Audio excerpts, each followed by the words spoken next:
All right, we're going to start with Mayor Dewey Bartlett. First question here.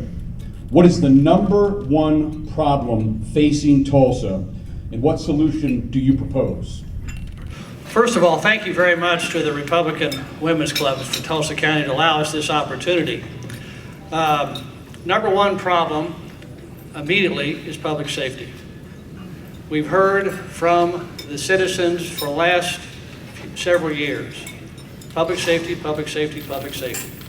Whatever we can do to increase the number of police officers and firefighters in our community is of paramount importance to all of us. We took for the very first time a public survey of all of our citizens. First time ever been done. 200 people per city council district. We found out resoundingly public safety, public safety, public safety, closely tied with street maintenance. So what we are dealing with is a situation where we need more boots on the ground.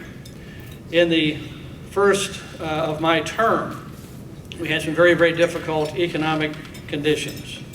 We worked through them. And since that time, even though we had to lay off, took a very tough decision, had to lay off over 100 police officers, we hired them all back. We're now in our 4th police academy of training new police officers. We're in our 3rd fire academy of training new firefighters. So we're increasing our ranks. We have a method, in my view, of dealing with the problem immediately, which I'd be glad to get in later. I'm sure there'll be a question about it, but about a reprioritization of our current tax monies. But the problem that we've had to do time and time again is live within our own means, which we have done and accomplished throughout my career of being your mayor. Thank you. Same question for former City Councilor Bill Christensen. What is the #1 problem facing Tulsa, and what solution do you propose? Yeah, I agree with Mayor Bartlett that the #1 problem is public safety. Several months ago, there was an article in the paper that says data shows violent crime up in 2012. And I don't know if you read the paper this morning, but just this morning, it says deaths ratcheting up. Tulsa on pace to top record 2009. So yes, the #1 issue is public safety. And yes, my answer also is to hire more police officers. But I will tell you, we've waited too long. We need more police officers yesterday. All the studies have indicated that. The newspaper articles have indicated that. You know, the bad guys know that we don't have enough police officers. There was just an article in the paper where I think the Tulsa Police Department is over their overtime budget. These police officers that Mayor Bartlett's talking about should have been hired a long time ago. And I think the solution is you roll up your sleeves, you go from department to department, and you become more efficient and save money. I think there's a lot of wasteful spending that we don't have to have in Tulsa. And I say to you too that I think that the leadership of Tulsa needs to set the example and lead by example. And when you're going through department by department, you need to start with the mayor's office. Does that red mean I'm done? No. Oh, okay. I think, let me just say another thing too about that. I think the other big issue, which is pretty close, is I think we have a lack of confidence in city government right now. The Vision 2 vote showed that. There's a lack of leadership. There's a lack of confidence in the leadership of Tulsa, and if elected, I will change that. Thank you. What is your understanding of Agenda 21? Where are you on the issue? Well, I will tell you that I was fortunate enough to sit with Rosa Corey, is that the way you pronounce that, Eddie? Rosa Corey, Friday night. I've read her book. I've listened to her. I watched the video on Agenda 21, and I am really totally familiar with Agenda 21. And I think it's something, as the mayor of Tulsa, we have to watch very, very carefully. You know, we just had this situation in an area called the Pearl District, where the city and TMAPC wanted to make a small area plan, and basically it was going to thwart the small businessman in that area, because he was going to be told what he could not do with his building. And I'm a firm believer, being a small businessman, that Agenda 21 is a negative thing, is a bad thing. You know, I was at a breakfast the other day with Senator Jim Inhofe in Bixby, and he said, you know, anything to do with the UN is bad, and Agenda 21 is bad. We Tulsans don't want to be imposed on. We like our freedom. We like to be able to drive our cars. We like to be able to own our land. So my understanding of it, Pat, is it's not good for Tulsa or for Oklahoma. Same question for Mayor Dewey Bartlett. What is your understanding of Agenda 21 and where are you on the issue? Well, Agenda 21 is probably a very misunderstood idea, but it is very scary. When people's sovereignty is being questioned, when one's sovereignty and decisions concerning how he or she or how our families wish to be governed is a very, very scary situation. We obviously, absolutely will not unhesitatingly say no to any type of concern and question about whether or not our sovereignty and our ability is to be questioned. And to accomplish that, we do it by transparency. We accomplish it by understanding the issues and making certain that transparency is the name of our administration. For the past several years, our administration has received from the premier watchdog organization that oversees transparency in government. We received an A and an A+. Previous administrations did not have that capability. It was a C and less. The transparency need is good to tell us how we're doing and what we need to do better. We're in the process right now of doing another city hall in your neighborhoods by talking about the capital improvement process we're going through. It's very, very important that we not just ask for you to be involved, but we give you the opportunity to be involved in your government. I am your mayor. I am helping make decisions on your taxes, not mine. The need for transparency, the need for involvement, and the need for that to happen every day of the week is very important, and I'm right there behind that 100%. Thank you. Next question, and we'll go back to Mayor Dewey Bartlett. Sales tax revenue, according to an article in the newspaper, is down 2.5%. Two-part question. First part, why? Secondly, if this downward spiral or trend continues, what's your plan? Don't know exactly why. I do know it's down statewide, so it's not just the city of Tulsa, it's our entire state. What we believe it is a reaction to the Obama administration's re-election. Things like Obamacare, it's a real concern to people that what we are dealing with now is a lot of questioning about our future. That with the Obama administration, with that liberal mentality that we unfortunately are having to deal with now for the next couple of years, it's a little scary. So I think that's part of it. Now, what are we doing about it?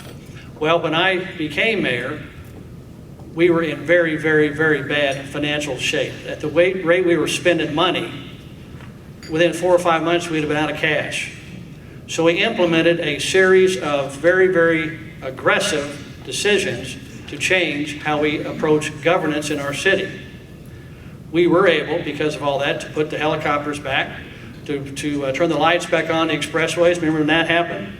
Previous administration, previous city council made those decisions to take those away from us because they didn't anticipate what was getting ready to happen, what was happening throughout this whole country. They didn't see it coming.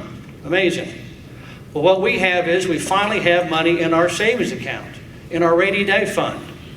Because of our leadership and our ability to cut expenses and to cut the amounts of frivolous activities, we now have $2 million in our rainy day fund.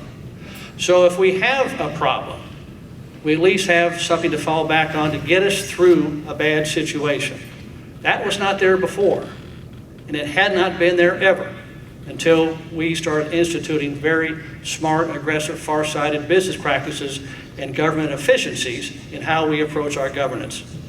Same question for former City Councilor Bill Christensen. Bill, sales tax revenue down 2.5%. First part of the question, why? Follow-up to that is if the trend continues, what's your plan? Well, I think it's down for a number of reasons. I think number one, we have an awful lot of people purchasing goods on the internet. And a lot of those internet sales, we don't collect sales tax on. I think number two, with the expansion of Owasso and Jinx and Bixby and Glenpool as an example with their super center, I think there's no need anymore for people to drive to Tulsa to shop. And I think, so a combination of that. I also say to you though, and I say this very carefully, that I think people don't feel as safe in Tulsa as they used to. We don't have the police officers. You know, we've got more activity downtown. We have a city that is on the border of not being a safe city. I was at a homeowner meeting several months ago in the 61st and Peoria area, and former State Senator Jim Williamson came up to me after the meeting and he said, "Bill, you've got to do something about this because my friends are moving out of the city and my friends are scared to move into the city because of the lack of police officers." You know, we can talk all day about more police officers, but let me tell you, it hasn't happened in the last 2 years. The 911 call center, you know, you can call the 911 call center and you might get put on hold for 3 minutes. What kind of confidence does that give the citizens of Tulsa? And that's been bad for a number of years. So what I would do about it is roll up my sleeves and be more efficient. And I'll say it again, and I know I'll say it twice, I'll lead by example. And I will start by saying to you a promise that no one in my administration that works for the mayor of Tulsa will make more than the mayor of Tulsa. We currently have some very high-paid people in the administration currently, and we also had them in the administration previously, and that won't happen on my watch. I will lead by example. Next question is for Bill. It says, even though this race is non-partisan, you are both Republicans. Which of you is better suited to beat Kathy Taylor, and why? Bill. Well, I think it's really obvious that I am better suited to beat Kathy Taylor. And I say that to you for a number of reasons. You know, Mayor Bartlett supported Kathy Taylor. He says only once, but I have proof he supported her twice. There's an article that I have from the Tulsa World when Mayor Bartlett announced his candidacy. And this is what the Tulsa World said that Mayor Bartlett said when he announced his candidacy. After his announcement, Bartlett praised Mayor Kathy Taylor's leadership and pledged to continue her business approach to government and many of her policies. So I am the best one suited to run against Kathy Taylor because I not only have a Republican support, but I also, over my 10 years on the city council, have worked very well with Democrats. Because when you go to City Hall, it's not about D's or R's, it's about T's. And I've always taken that very seriously. With Mayor Bartlett's endorsement of Kathy Taylor once and support of her twice, and statements like this, and also supporting her on the Bank of Oklahoma $7.1 million payback, he supported it, he voted for it as a Tulsa Airport Authority member. He is not going to be able to discuss those things because he supported those things. So I am the best one equipped to beat Kathy Taylor. And I believe she's more worried about running against me, the person that reaches out citywide to all citizens of Tulsa, than she is worried about running against Mayor Bartlett. Thank you. Well, my Republican credentials are without question. And that's how I approach governance. That's how I approach this city, management of this city. Obviously, and I've said this several times, I made a mistake. Prior to my running for office, for the mayor's office, I did say that I would support her. Huge mistake, which I am very sorry I gave. Because I soon found out, when I became mayor, literally the first day, I found out the desperate situation we were in because the previous administration, the previous council had got us to a point, as I said earlier, where we would have been out of cash within 5 months, 4 to 5 months. That was a very desperate situation. Obviously, I made a mistake. Won't happen again.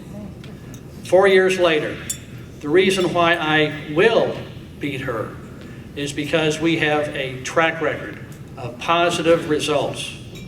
Our job creation capability, the involvement that we've had in our community throughout all different aspects of job creation, economic development has been very positive. We've helped create more than 10,000 jobs in the Tulsa area in the past 3 years. previous 3 years, we lost 15,000 jobs. 15,000 jobs. That's inexcusable. That's why I can beat Kathy Taylor. That's why I will beat Kathy Taylor. We brought efficiency in government. Previous groups, the previous administration, previous city council made decisions, didn't see the recession coming, and if it was coming, they ignored it. They didn't take the aggressive decisions that had to be made to save our city and to get it in much better financial condition, much better shape. When I became mayor, the relationships with our other governments around the city and in Tulsa County were abysmal. They were not even worth talking about. That has changed. We'll go back to Mayor Dewey Bartlett on this one. How will Obamacare impact the Tulsa city budget? Well, it won't be good. I can assure you of that. What really we do know that our 4,000 employees, we have medical benefits with them, and we have been able to negotiate a better deal with our providers, but it's still going to cost us more money, so over $1 million next year, and that affects the taxpayers immediately. But what really concerns me about the whole Obamacare issue is how it affects business in the city of Tulsa and the areas around the city of Tulsa. Because that's where our jobs are created. That's where the people receive their disposable income that they spend that pays the sales taxes for our community. That is not a good situation. When they either cannot afford any more insurance, or their employers are going to have to lay people off because they can't afford the insurance, that is a very discouraging future that we're talking about. And it is all laid at the doorstep of President Obama and Obamacare. That is a very, very bad situation. What we do about it? Next year, we have an opportunity to re-elect Jim Bridenstine. We have an opportunity to continue the Republican hold on our House of Representatives, but we also have an opportunity to continue and improve the Republican leadership in our U.S. Senate. We're fortunate we have 2 Republicans. If we have an opportunity to help our neighboring states to change that dynamic to where the Republicans have a majority, then we have an opportunity, a very good opportunity, to change some of those onerous restrictions that our president has given us. Thank you.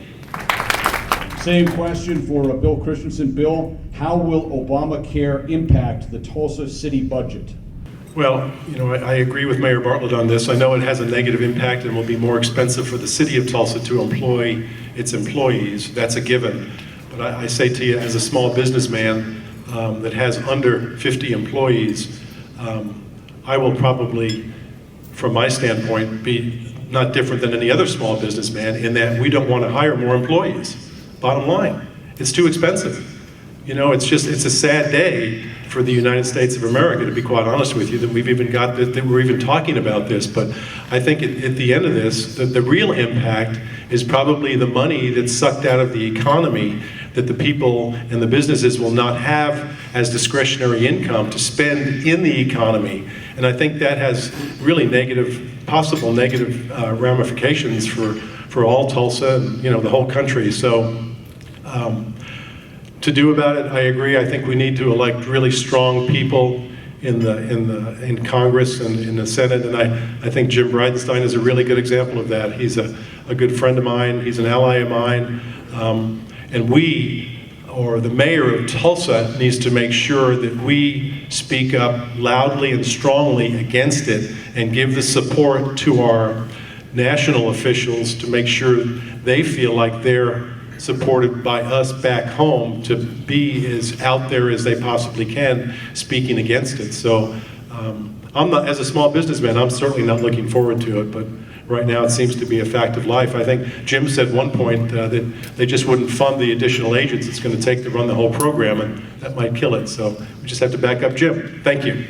Was Kathy Taylor a success or a failure as mayor? And cite some evidence to make your case either way. Well, I've been on the council. I served on the council for 10 years with 5 different sets of councilors and 3 different mayors.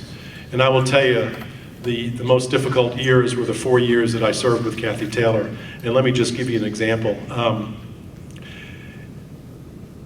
We at the council, Rick Westcott, John Eagleton, Jim Montino, good solid Republicans had been bombarded by Kathy Taylor, sending a lawyer after lawyer after lawyer in to see us to try to get us, the council, to say, yes, we'll go ahead and pay Bank of Oklahoma back for the $7.1 million that was owed them by the defunct airline.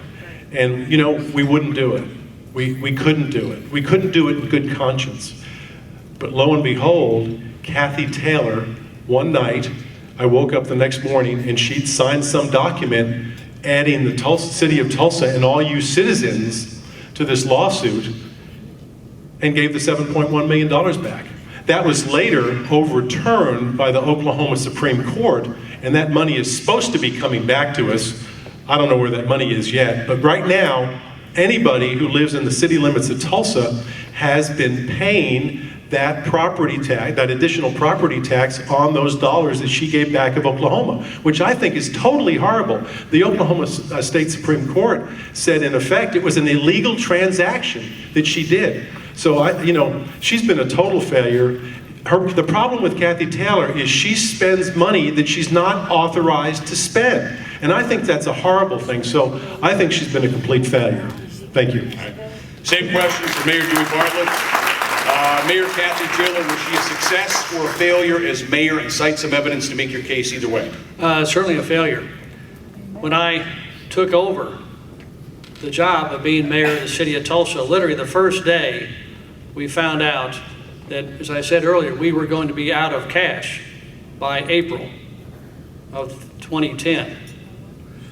Got that way because she and the previous city council had agreed to several budgets that did not cut spending, that did not make the tough decisions to get us in a situation where we could recover from a very bad situation. So what'd they do? They turned the lights off in the expressways. They grounded the 2 police helicopters, 2 of the most important tools that our police department has of providing public safety for our citizens. They even sold the horses. It was bad when they sold the horses. They also canceled both police academy and a fire academy. Again, that was their view of public safety. Is it still on? That was their view of public safety. So in my opinion, what we saw was a failure of the administration and of the previous city council.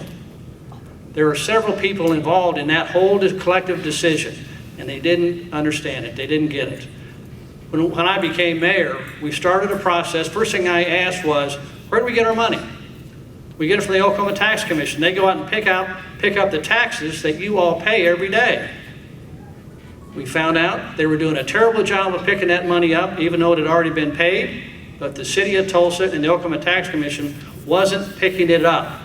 There was tens of millions of dollars in uncollected revenues, and they were charging us $2 million a year to pick it up. We stopped that. We stopped it head on, and I'm proud of that fact. Thank you very much. Another question, this time for Dewey Bartlett. Again, when Kathy Taylor was mayor, Tulsa lost, not gained, lost over 18,000 jobs. What's your plan to bring jobs to Tulsa, and what is the role of the mayor in doing that? Well, we've already brought 10,000 in the past 3 years. Almost 1,000 in the month of January of this year alone, almost a record number. It's a long process. I'm in the oil and gas business. The oil and gas industry and the aviation aerospace industries are 2 of the most prominent industries in our community. Those are our assets.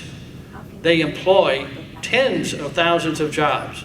Do you realize that almost 50% of the workforce in the Tulsa area in some manner, shape, or form touches the energy industry? So we focused on the energy industry. I've been all over this country and in other countries waving the flag for the city of Tulsa, enabling people to come to Tulsa, move their companies, and they have done that, the oil and gas industry. We have a very good track record of that. But we also bring focus on our need for workforce development. We talk a lot about obtaining a 4-year college degree. Have you ever tried to get a plumber or an electrician lately? You know how much they get paid? We haven't done a good job as a community to recognize that the focus upon training people to use their hands in our high schools and in our colleges, etc., give them an opportunity to learn an option. Not just of obtaining a 4-year college degree and walking out with a big debt and not getting a job, but being able to walk out the door with a trade, being a machinist, being a carpenter, being a software manufacturer, computer programmer, anything like that. Because they have jobs in Tulsa right now in those industries. And we have done a lot of very, very aggressive work to make certain that they have those opportunities. Providing the opportunity of bringing education and workforce training in aviation, aerospace, energy, and all these things is paying off today. Thank you.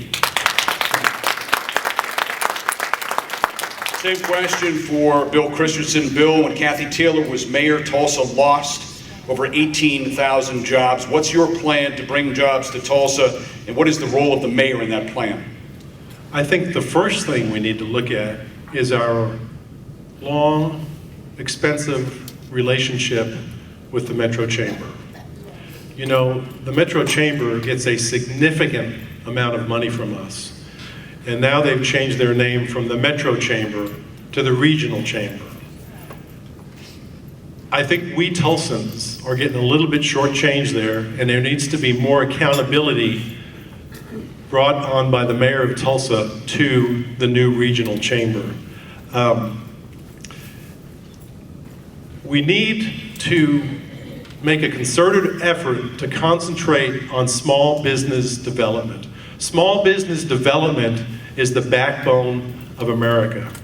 You know, small business, when it opens up in Tulsa, usually employs local people that live within 3 or 4 or 5 miles of that business. So that money recirculates within the city of Tulsa many times. We need to reevaluate our permitting process and the overburdensome regulations that we have on our small businesses and anybody that's trying to do business in Tulsa. I think we've lost that sight.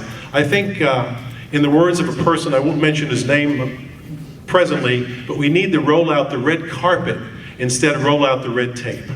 I'm a small businessman, and I hate over-regulation. So as the mayor, I think it's important that we liaison with the small businessman. We can't forget American Airlines or Nordam or any of those. They're great employers of the city of Tulsa. But small business is the backbone of America, and small business can be the backbone of Tulsa.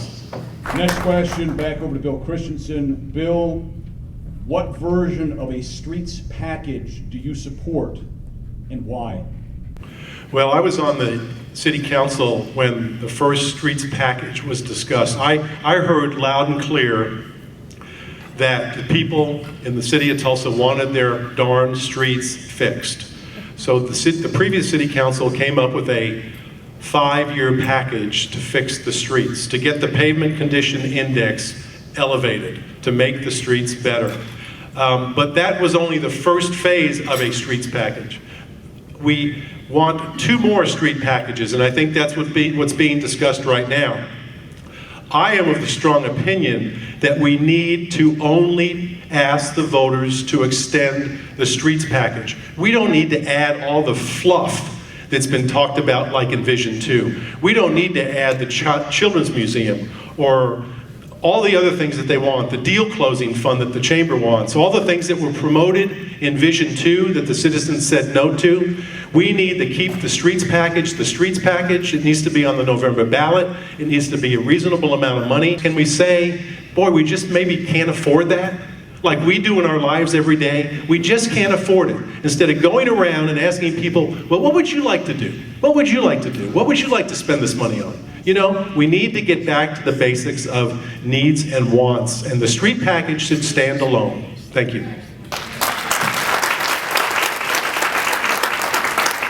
Same question for Mayor Dewey Bartlett. What version of the streets package do you support and why? Well, we're in the process of trotting out, saying what type of capital improvement needs the city of Tulsa has. What we're asking the citizens to do is to do what we should always do in a transparent fashion, since it's your money. What are your priorities? What would you like to see us do to spend your money to take care of our situation? What I'm in favor of is having a standalone question on one particular issue, which is streets. When I was co-chairman of the Save Our Streets, Fix Our Streets committee, we recommended to the council that they at one time were talking about over $1 billion package. We recommended no, that's way too big, we can't afford that. Let's do something that's very, very ambitious, $450 million, but let's do it, and so we can show the community that we will fix the streets, the ones that are specifically identified, and we will build them on time and, most importantly, under budget. We've accomplished that in my administration. What we now ask for is another repurposing of that, a realignment of that to make certain that we are continuing to go down that road of maintaining our streets. We should not get ourselves in a situation to where we are currently rebuilding streets but not maintaining them. That is a very, very important project of this new package that we're discussing now. Thank you. One more question. And we'll go back over to Mayor Dewey Bartlett. How do you plan on addressing the city's rising homicide rate? More boots on the ground. Simple as that. It will not be the answer, but it is a very, very important answer. We must have more visible police officers in our community. And we do that by moving police officers from civilian positions that are presently occupied by sworn officers and putting them out in the field, replacing them with a lower paid, lesser paid civilian doing the clerical job.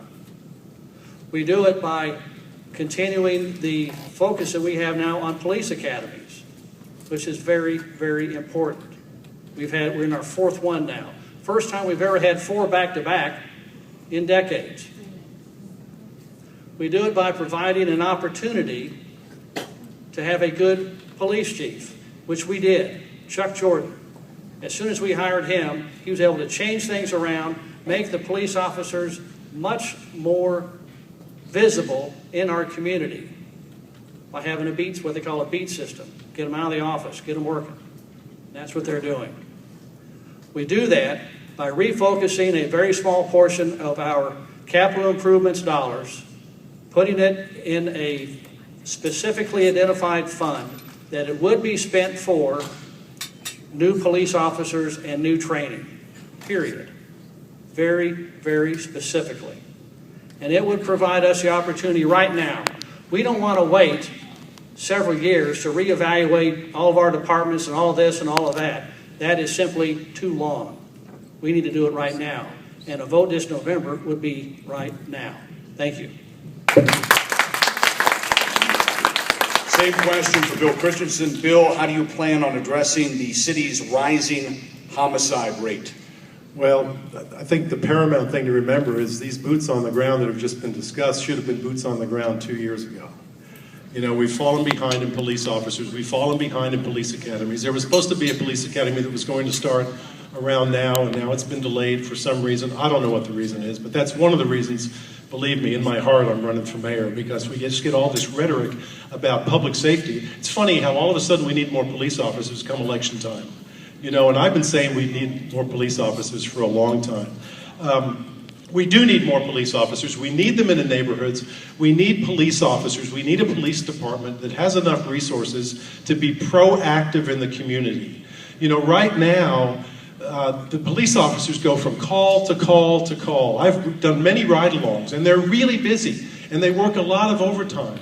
We just need to rededicate ourselves and reprioritize the needs. As the citizens have spoken, we need to reprioritize our budget and immediately have police academies. I mean, this thing about we've had police academies back to back, but our attrition's been higher than that. You know, so it's really hard for me to sit here and listen to that, actually. And then the other thing is, I don't believe that we need to take capital money and put it into the city budget operating fund. That's what happened a long time ago, and that's what put our streets in the position they're in today. The third penny was dedicated to streets, and all of a sudden, the bureaucrats at City Hall started sticking their nose in the tin and going, well, can I have some for my operation? Can I have this? Can I have that? And now we have lousy streets. So to put capital needs in the operating, but put capital money in the operating budget is not a good, it's a slippery slope that I will not go on. Thank you.